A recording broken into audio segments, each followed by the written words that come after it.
Morning all, as Rowan said, my name's Ben. I live in Surrey, lived here since I moved to England when I was 18. I actually used to live on St George's Avenue, if anyone knows. I've never been on the campus here, but I actually used to live right across the road. I work for Surrey County Council. I'm going to talk a little bit about the state of what we're trying to do in Surrey at the minute. I am not a carbon economist, so I'll do my best to answer questions, but please bear with if I can't.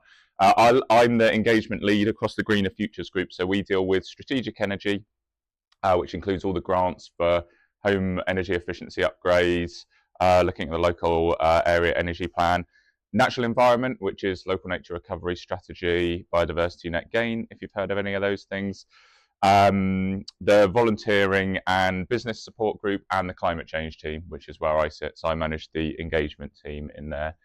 I'm going to give you a little bit of background, compare Elmbridge to Surrey a little bit, and then just talk through a few things, particularly about sort of the general state of where we are and resident opinions to tackling climate change and nature loss in Surrey. So kicking off with that last point first, every month we, our Resident Insight Unit, it's called the RIU, Surrey County Council runs a series of polling through something called the Residents Panel, Customer Panel, and pretty much consistently, the environment and climate change are both separately in the top 5 priorities for Surrey. So usually unmovable are healthcare and concern for the NHS. They're usually 1 and 2. Somewhere in the other 3 top priorities, climate change and nature feature. Interestingly, only of all the polling we've done, only 5% of Surrey residents would class action on climate and environment as not important. So there's a pretty overwhelming support for tackling climate change and nature loss. And one of the reasons for this is all of the problems that we sort of talk about. It's very easy to focus on climate in isolation, but that's not really a sensible way to look at it, because all of the problems that we face, both as Surrey residents and at global level, are all interlinked. So if we take traffic as an example, Surrey is in the top 5 traffic hotspots in all the UK, which probably doesn't surprise a lot of you. We're worse than almost every London borough, and we have about 44% of our total carbon emissions in Surrey are from transport. So it's our biggest sector by quite a mile. Steve's coming, I think, later to chat to you from the transport team. But it would be really easy to just think about this and think, well, we need to drive less to tackle climate change or what have you. That is looking at the problem in isolation. That actually isn't the full extent of the problem. We also lose £550 million every single year to the local economy just from people being sat in traffic. So whether that's lost working hours or people not showing up to events or bookings that they've made, it has quite a significant knock-on impact. Also has a number of sort of social knock-ons as well. One of the main social knock-ons of traffic is in our areas that we have a higher air quality related death rate than the national average. And that's despite us having better healthcare in the southeast as well. Surrey's actually got 3 of the best top 5 hospitals in the country. The worst stretch of any stretch of national highways in the country runs through Surrey. It's the bit of A3 that cuts through the middle of Guildford. No planners here, I take it, town planners? Terrible piece of planning that was. So it literally separates the top half of the borough from the main part of the borough. So we could look at it like just, well, this is a problem causing climate change, but actually has loads of other issues. And because of how that piece of road was planned, it's separated what we call the 2 key neighbourhoods. So you can look at an area where the county council might have to put more support into an area to support residents. You could look at one metric like fuel poverty, for example. But if you were to just take fuel poverty in isolation, you could be looking at £1.5 million house in a semi-rural location with bad insulation that the residents would technically potentially still be fuel poor on, but they got £1.5 million house. So that obviously wouldn't be where a council would put its resources. So what we do instead is we look at something called the index of multiple deprivation, and that takes multiple things into account. So food poverty, fuel poverty, access to healthcare, etc. And the 3rd and 4th key neighbourhood, the top 20 of those areas, sorry, are called key neighbourhoods in Surrey. And the 3rd and 4th of those are the 2 bits of Guildford that are split off from the rest of the town. So there's quite a high contrast, and the estimate is something like the life expectancy is about 8 years lower in that northern part of Guildford, not just from air pollution, but from all the knock-on impacts that we talk about with index of multiple deprivation. So the problems are really linked, and you can't obviously just tackle climate change in isolation. You've got to think about all the other side effects and the co-benefits as well. Now, we've been polling. We're about to launch the next climate change delivery plan, next 5-year plan in March next year, and we've been polling residents about lots of things. But one of the interesting things we asked them was whether they'd seen any impacts of climate change or environmental degradation in their local area. And only about 17% of people said they'd seen none of these. So a pretty small minority saying that they haven't seen any impacts yet. Habitat loss, disruption to road and rail, and increased flooding are the things people are saying they're seeing most. I would say, obviously, you might have noticed overheating is down here. This was done in April and May. So I think there's probably a seasonal impact there, because if we'd done it in the last 2 weeks, I imagine that would have been pretty high, because obviously we've all been boiling. So pretty interesting in terms of what people are saying they're already seeing, and in terms of obviously the priorities of how we look at some of this. Now, if we think about flooding and protecting residents' homes, there's a lot of issues affected with flooding. It can have severe sort of mental health effects of getting your home flooded, pretty serious impacts. It would cost a lot of money if we were going to sort of look at building adaptation and resilience to flooding for all Surrey homes. But I just want to point out here, hopefully you can see that, this is sort of the amount of investment we've got in climate and environmental issue funding to tackle it at the minute. We need to increase that about 5 times to be able to stay. I'm not sure how much you did last time, but did you talk about 1.5 degrees warming above pre-industrial level? So to stay within 1.5 degrees, this is how much we need to invest. So about 5 times what we're already doing now. So it's absolutely true. Tackling climate change is going to be a really expensive thing to do. But if we don't tackle it and we carry on with business as usual, even if we were to stay under 1.5 degrees warming above pre-industrial level, these are all the costs associated with not tackling it. So that's additional healthcare, loss of nature, and all the benefits that provides, etc., etc. That's quantifiable results. So you can see that actually is significantly dwarfs what we're putting in at the minute here. So although yes, it is expensive, it's really important to bear in mind that actually if we don't act, it's going to cost us a lot more, particularly as local authorities. From where we're at the minute, it's going to cost a lot more to deal with it. So in terms of where we are at the minute, I realise not everybody likes graphs. This is the timeline across, and this is how many 1,000 tonnes of carbon dioxide equivalent is being produced in Surrey. All you really need to look at here is that these are the lines of ambition. So this is the low ambition line, this is the high ambition line. This line will be disappearing in the next climate change delivery plan, because it is physically impossible to stick to that line and still manage to avoid going over the 1.5 degrees warming. So this is the trajectory that we're on. So you can see that actually we've not been doing too badly in the last climate change delivery plan, but there's an obvious massive blip here. Most of us didn't go anywhere for a good 18 months, right? So you can see what's happened during the actual year of a lot of lockdown. So we do expect this to go off track when we get the next set of data published. Now, you notice it stops in 2022. We rely on government figures for this, and they're always a couple of years behind because they go through quite a rigorous process of being approved, peer reviewed, etc. So we do expect this to go off track when we get the next set of data later this year. And breaking it down by sector, you can see I mentioned transport is by far our biggest source. It's also decarbonising the slowest. So when I started working for the council a few years ago, I think this was like 36 or something, because it's decarbonising slower than everything else. This is actually going up as a proportion. Domestic is our second highest, so that is your residential gas, electricity. And obviously this is a really key one to focus on, because not just is that a big chunk, but Surrey's got 485,000 homes in it. 300,000 of those homes are energy performance rated as D or below, or don't have an energy performance rating at all. So that's 2/3 of our residents who are paying over what they need to on their energy bills. But also cold homes obviously risk damp, mould, get people ill, put more pressure on local health services. So that is a great example of the sort of the need for a holistic approach to tackling this problem, where what we're not just saying is, well, we need to do this, we need to upgrade homes to tackle climate change. Actually, we need to keep our residents healthy. We need to stop loss to the local economy by people not being able to go to work, relieve pressure on already stretched local health services. So really important again to look at it all in all together. Like, and also, sorry, just for reference, when you see this LULUCF, that is land use change and forestry. In case you come across it, not a very catchy name. You could just think of it as land use, basically. So these bubbles, don't worry too much about this, but the colours sort of represent where we are at the minute. We've been on track in our current delivery plan. Red shows that we're off track with transport. Steve's not here yet, is he? No, good.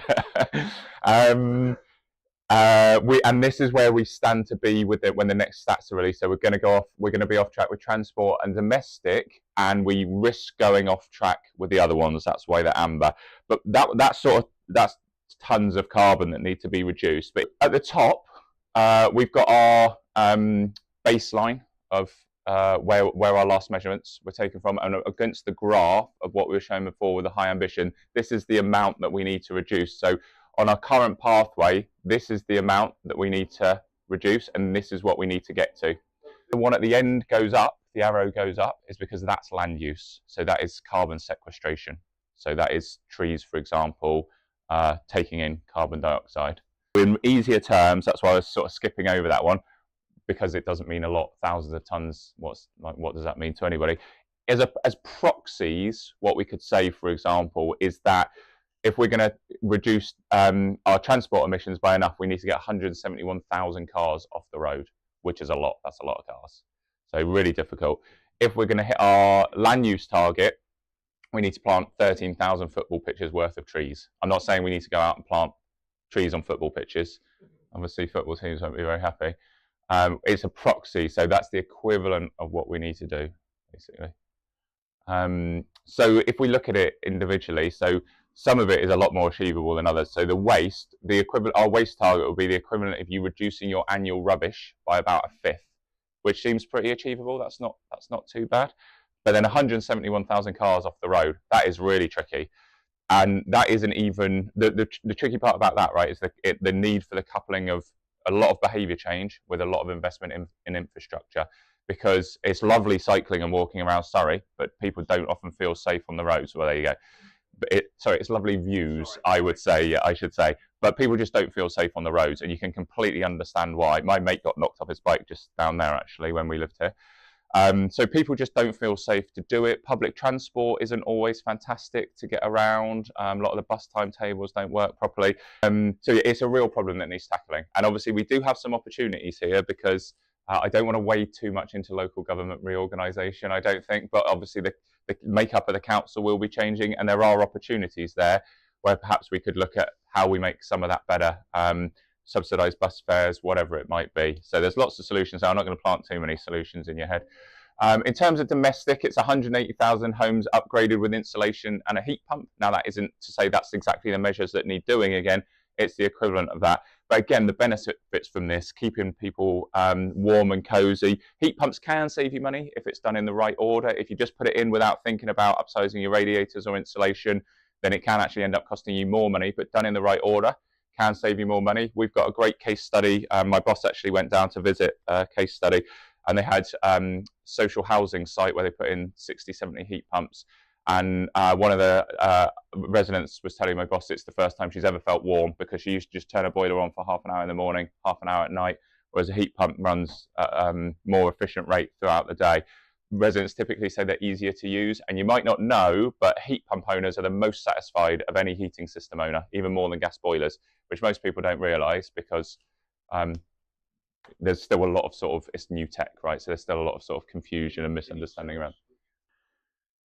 So moving on to where we're at, because I think I'm going a bit slowly here. So interestingly, you can see Surrey on the right here with transport, as I said at the top. Elmbridge, transport is not your top source of emissions, which is quite surprising.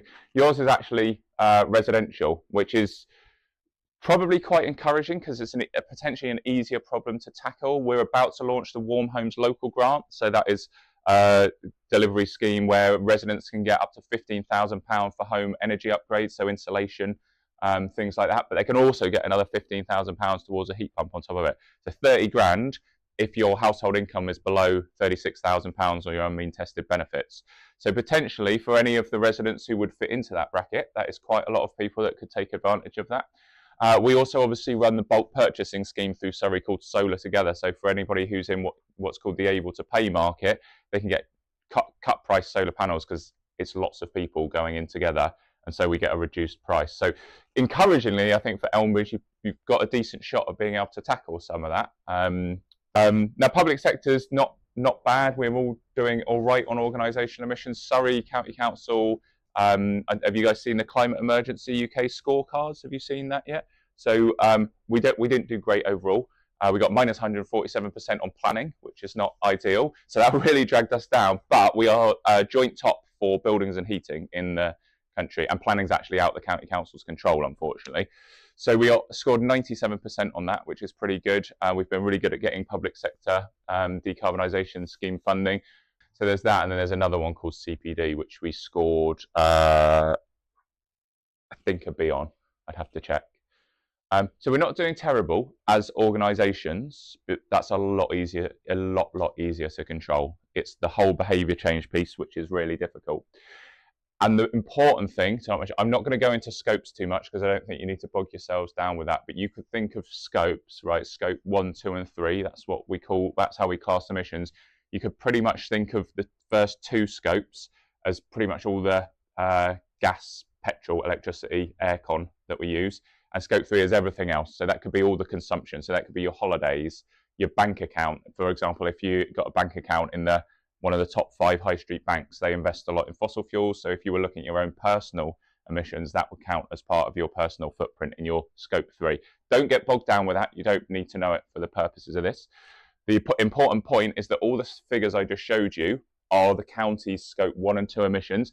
It doesn't count scope 3 for that. So as an estimate, that's because it's really difficult to, number 1, estimate it, and number 2, look at how to actually bring it into the plan. It needs a huge amount of work by community and behaviour change to help.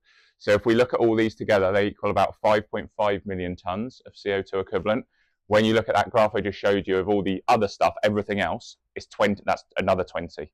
So there is a huge piece of work to be done through sort of peer-to-peer influence and saying, this is what's important to me, this is what I'm worried about, this is what I'm doing about to tackle the problem, to try and spread some of that like sort of normative behaviour where it's just the normal thing to try and tackle some of this. Now, again, this absolutely doesn't mean that the impetus should be on individuals to tackle climate change. It should be government and local authorities leading on this. And it should absolutely be done in a fair way, as I mentioned, with all the heating side of things. But there's some great work that can be done through actions, by everybody in the stream, even from like Library of Things, if you've ever seen those, really cut a lot of waste. Getting out as part of home energy survey teams, loads of things that can happen that build that action from the ground up. So I suppose my main point here, here's a good example actually. So when you're thinking about this, please obviously do think about the fact that government and local authorities need to lead this, but also be thinking about what you can do with sort of collective resident power. So we teamed up with some organisations across Surrey to run Home Energy Advice Team. We've trained up 120 people through it to go out and do thermal imaging surveys, provide energy advice. 6 jobs been created out of it. We've provided over £500,000 of free thermal imaging surveys. From what we know has happened so far, we've saved residents nearly £400,000 on their energy bills and avoided 961,000 tonnes of carbon. That's just from 150 responses of 2,000. So when you scale that up, it's over £3 million of resident savings potential from the project and over 8,000 tonnes. And as a result of this, teaming up between the council and community, they've just got another £600,000 to keep doing this for the next 2 to 3 years. So there are loads of things you can think about from what might seem small but be scalable to pushing local authorities and governments to do more. There's some ways you can get involved in other stuff as well.